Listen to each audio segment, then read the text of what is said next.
ಹಿಡಿದ ಭಗವಂತ ಇರುತ್ತಾನೆ ನಮ ಸುತ್ತ ಅವತಾರ ನಾನಾ ರೂಪವೋ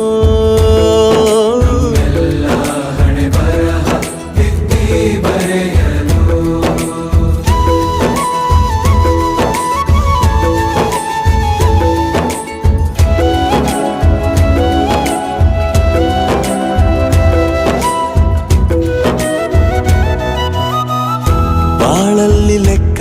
ಎಷ್ಟು ಮುಖ್ಯ ಎಂಬುದ ಬೆರಳಲ್ಲೇ ತೋರಿ ಕಲಿಸಿದ ಗುರುಗಳೇ